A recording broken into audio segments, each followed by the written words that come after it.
இல்லை நீங்கள் பண்ணுறீங்க, அதனால நான் உங்களை எதுவும் நான் சொல்லலை. அந்த தியானத்தை நான் கொடுக்கல. ஃபஸ்ட்டு அது சம்பந்தமாக நான் உரையாட முடியாது. புரியுதுங்களா? இவ்வளோ தான். இப்போ அதை நான் கொடுத்தேன்னா அது சம்பந்தமாக உரையாடலாம். அப்புறம் நான் கொடுக்காத செயலை போய் எப்படி உரையாட முடியும்? அதுதான் இங்கே நிறைய பேருக்குள்ள இருக்கிற பிரச்சனையாக இருக்கு. ஒன்று, கிளாரிட்டியாக எங்கே எதை கிடைக்கப்பட்டிருக்கோ அதை கையில் வச்சுக்கிட்டு நிற்கணும்.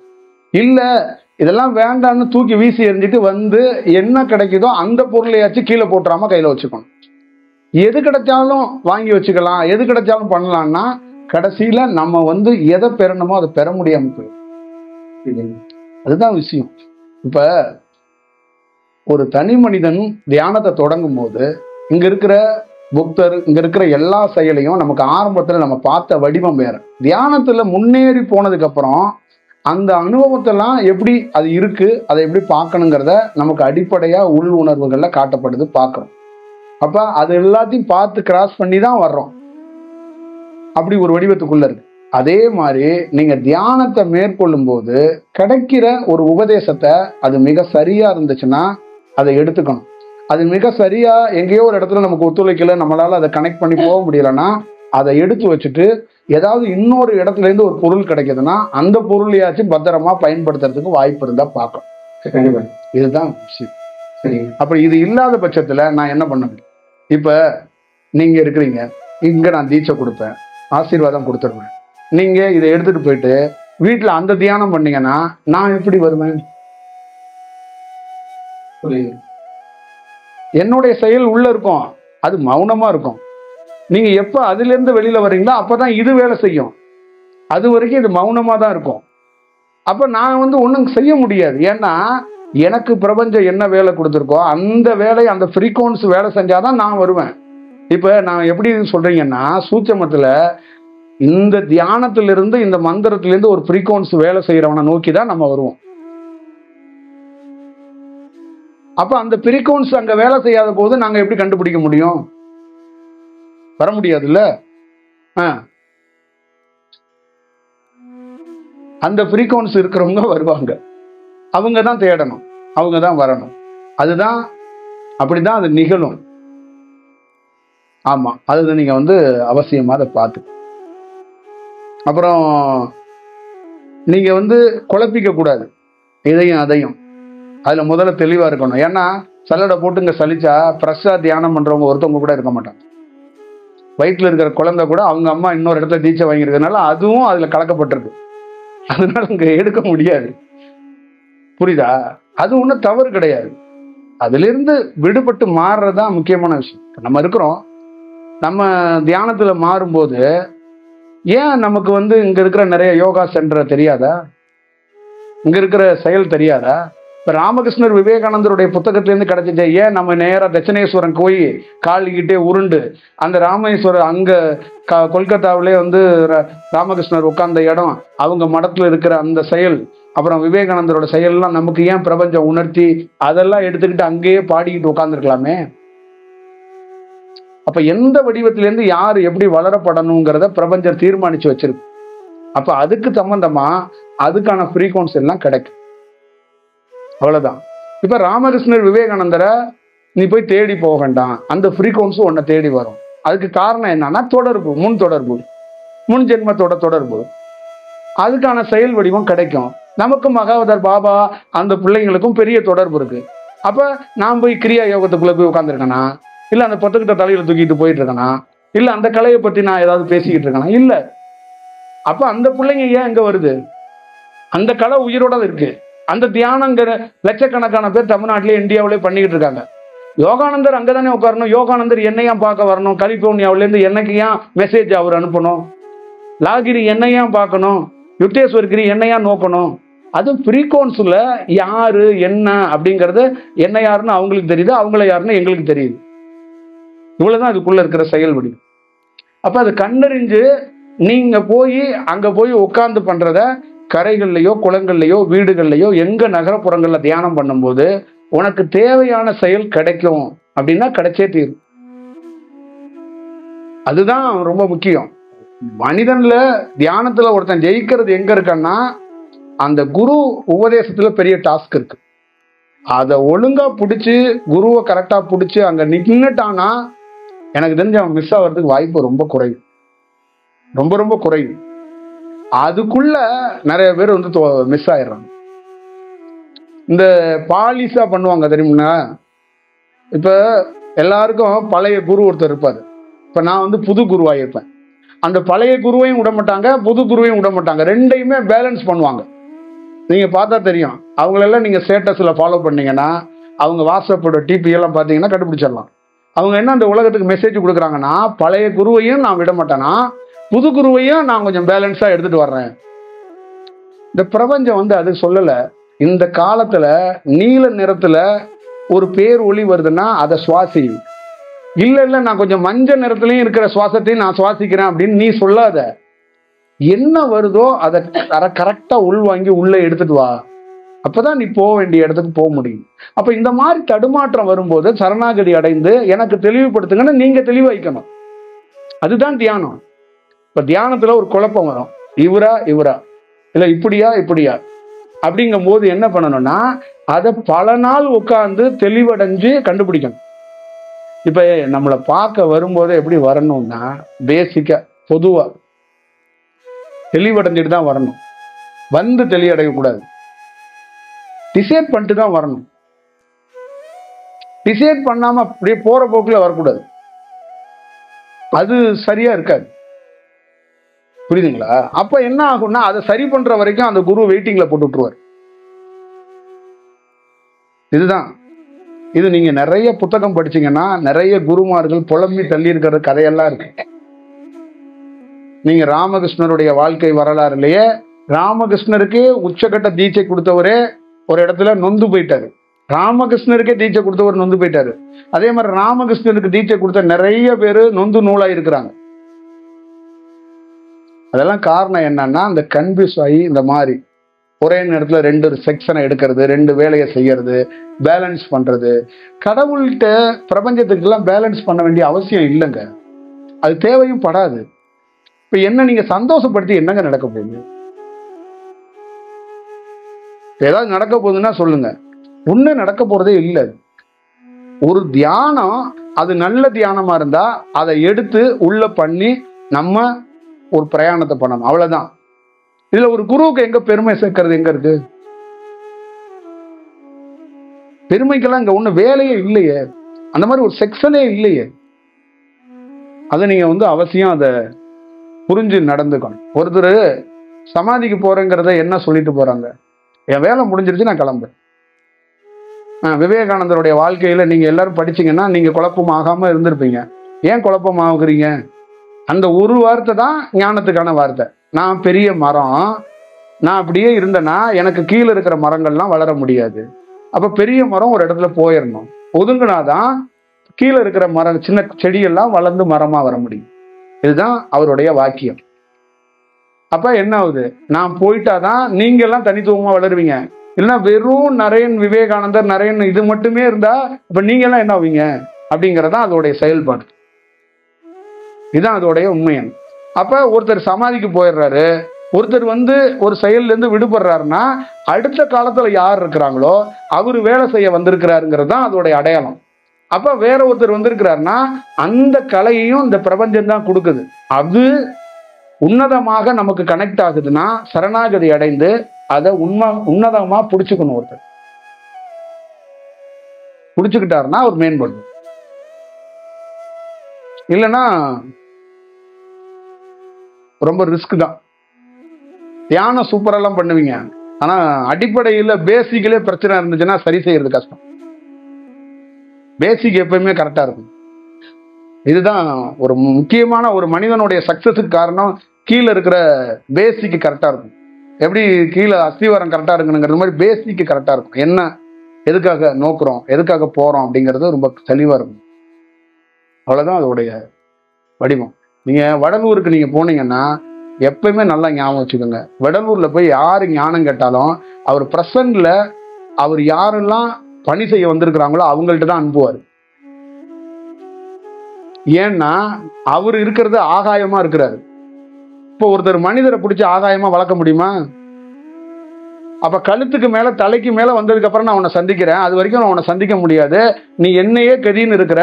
அப்ப கீழ இருந்து இடுப்புல இருந்து நீ வளர்ந்து வர்றதுக்கு ஒருத்தன் யாரு இங்க பணி செஞ்சிருக்கா பர்ஃபெக்டா, ஞானமா யாரு நல்லா இருக்கிறான்னா அவன்கிட்ட நான் அனுப்புறேன், நீ போ அப்படின்னு உங்களை அனுப்பிச்சு வைப்பார். நீங்க அங்கிருந்து பணி செஞ்சுக்கிட்டே வந்தா கழுத்தை தாண்டும் போது அவர் வந்துருவார். ஓ வந்துட்டியா நீ, நம்ம சந்திப்போம். இன்னமும் அவர் தேவைப்பட மாட்டார், நானே உன்னை ட்ரீட் பண்றேன், நானே உன்னை பார்த்துக்கிறேன். அப்படிதான் இது விஷயம். ஆரம்ப நிலையிலே இருந்துட்டு போய் அவர் செவுத்த முட்டினீங்கன்னா அவர் என்ன பண்ணுவாரு? அவ்வளவுதான் விஷயம். இதெல்லாம் பார்க்கணும். எல்லாமே நம்மளை சுத்தி தான் இருக்கு. இது பிடிச்சிட்டா நல்லா இருக்கும். நான் என்னன்னா தியானத்தை பிடிக்கணும்னா உன் காற்றை துரத்தி போய் பிடிக்கணும்னு சொல்லலை. உனக்குள்ள நல்ல செயல் எதெல்லாம் உனக்கு உணர்த்தப்படுதோ அதை உணர்ந்து தெளிவடைந்து வேலை செய்ய, அதை பிடிச்சிக்க அப்படிங்கிறதா சொல்லியிருக்கிற. நீ வேலையை செய்ய வேண்டாம், சுவாசத்தை கவனிச்சுட்டு உட்கார்ந்தனா உனக்கு வேலை நடக்கும். நீ போய் இந்த யாராவது இந்த கூட்டத்தில் புருவ மத்தியை பார்த்து அதில் ஒரு ஒளி தெரியுது, யாராவது அதை நிலைநிறுத்தி இருக்க முடியுதா? பல ஆண்டுகள் தியானம் பண்ணுறங்க எக்ஸ்பீரியன்ஸ் இருப்பீங்க. நீங்கள் ஒரு சின்ன ஒளியை ஒரு இடத்துல ஒரு புள்ளி மாதிரி பார்த்துருவீங்க. அதை ஒரு இடத்துல நிறுத்தி பாருங்களேன். உங்களால் நிறுத்த முடியுதான்னு ட்ரை பண்ணுங்க. அதை பல ஆண்டுகள் ட்ரை பண்ணிங்கன்னா தலைவலி மண்டை வலி ரெண்டாக பொழக்கிற மாதிரி ஒரு ஸ்டேஜில் நடந்துடும். வெறும் மயக்கம், எல்லை இல்லாத மயக்கம் வந்துடும். அப்புறம் உடலில் வேறு ப்ராப்ளம்லாம் தொடங்கிடும். அதை நிறுத்துறதுக்கு போய் தன்னை அப்படியே ஒரு மாதிரி ஆயிடுவாங்க, தூங்கிடுவாங்க, இல்லை தியானத்துக்குள்ளே உள்ளே போயிடுவாங்க. நிறைய பேர் அதை நிறுத்தவே முடியாது.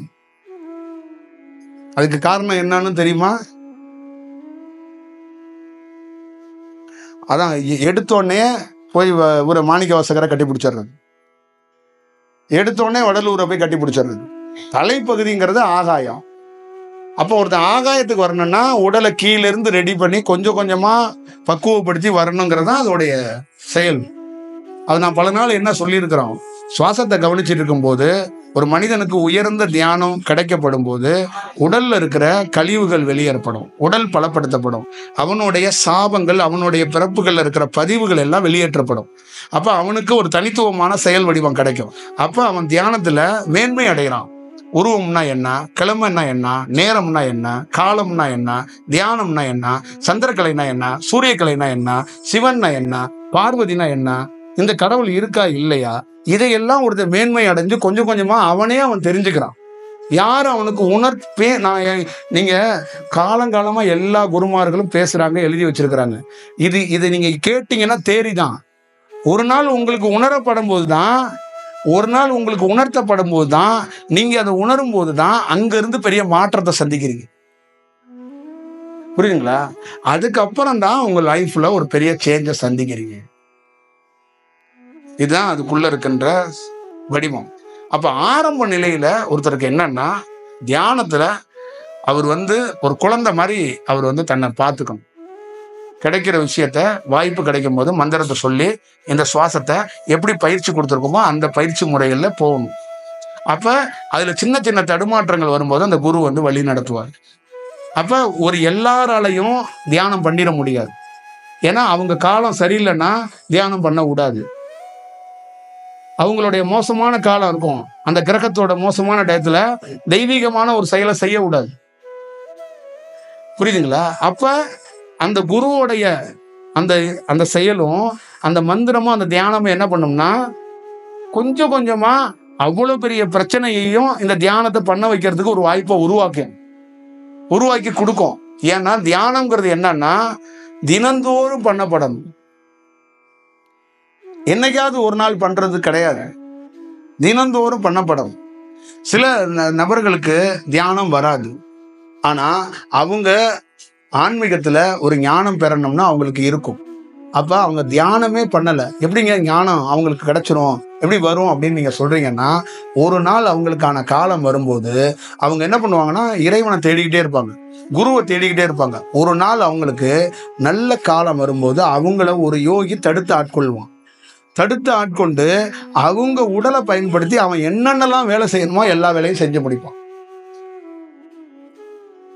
இப்ப அவங்க தியானமே பண்ணல, நீங்க தமிழ்நாட்டுல நிறைய பேரை பார்த்தீங்கன்னா தியானம் பண்ணாம ஞானம் அடைந்தவங்க நிறைய பேர் சமாதியில இருக்கிறாங்க.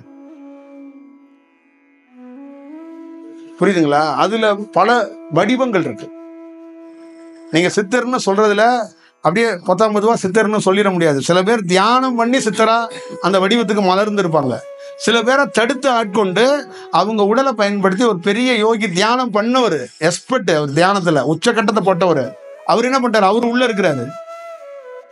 அப்ப அந்த உடலை என்ன பண்ணுவார்னா தியானமா மாற்ற மாட்டாரு. எதுவுமே வேலை செய்ய விடாம அவருடைய ஆதிக்கத்தை மட்டும் வச்சுக்கிட்டு எந்த ஜங்ஷன்ல இருந்து வேலை செய்யறாரோ அந்த ஜங்ஷன்ல இருந்து வேலை செஞ்சு அவர் எதெல்லாம் செய்ய நினைக்கிறாரோ அதெல்லாம் செஞ்சு முடிச்சிருவார். இப்ப வெளியில பாக்குறவங்களுக்கு இவருக்கு ஞானம் கிடைச்சிருக்கு, இவர் குருவா இருக்கிறாருன்னு நினைக்குவாங்க. அப்படிதான். இப்ப மாணிக்க வாசகரை திடீர்னு இங்க யாருக்காவது ஒருத்தருக்கு தடுத்து ஆட்கொள்ளணும்னா என் மூலியமாக உள்ள வந்து அவருக்கு தேவையானதை கொடுத்துட்டு போயிடுவார். அப்ப என்னன்னா உடனே உடல் எடுக்க முடியாது. ஆல்ரெடி தியானத்துல ஒரு உடல் இருக்கு. அந்த உடலுக்குள்ள சுவாச வழியாவோ காது வழியாவோ எந்த வாசல்லையோ ஒரு வாசலுக்குள்ள போய் அவன் பல நாள் என்னையே நோக்கிக்கிட்டு இருக்கிறவன், நானே அவனுக்கு ஒரு உன் மூலியமா அவனுக்கு கொடுத்துட்றேன்னு கொடுப்பாங்க. இப்ப எனக்கு நீங்க என்ன பொறுத்த அளவுக்கு நான் கொடுத்துட்டேன்னு கூட நீங்க நினைக்கலாம். ஆனா இது இப்படி கிடைக்கலாம், இது கிடைக்கலாம்னு இல்லை, இப்படித்தான் கிடைக்கும்.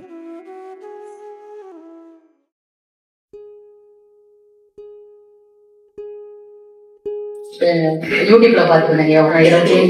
தூங்க போகும்போது சும்மா போன் நோண்டும் போது வீடியோ வந்தது. அது எனக்கு அந்த மண்டை ஓட்டுக்காரன் அந்த பேரை பார்த்ததுமே அந்த மாதிரி ரொம்ப வித்தியாசமா இருந்தது. அதை பார்க்கணும் அப்படின்னு இந்த இன்ஸ்டாப்ல போக ஆரம்பிச்சு. அப்ப எல்லா வீடியோஸும் மேக்ஸிமம் பார்க்க ஆரம்பிச்சிட்டேன். அதுல என்ன ஒரு விஷயம் எனக்கு ரொம்ப பிடிச்சிருந்த விஷயம்னா, நீங்க சொல்ற விஷயத்திலேயே குருவை தூக்கிட்டு அலையாடுங்க. தயவுசெய்து குருவை தூக்குற வேலை உங்க வேலை இல்லை, நீங்களா இருந்தீங்கனாலே போகும் அப்படின்னு ஒரு வார்த்தை சொல்லியிருந்தீங்க. நான் பார்த்த விஷயங்கள்லாம் நிறைய. நான் எந்த குருமாரோ இந்த வார்த்தையை நான் கேட்டதே கிடையாது.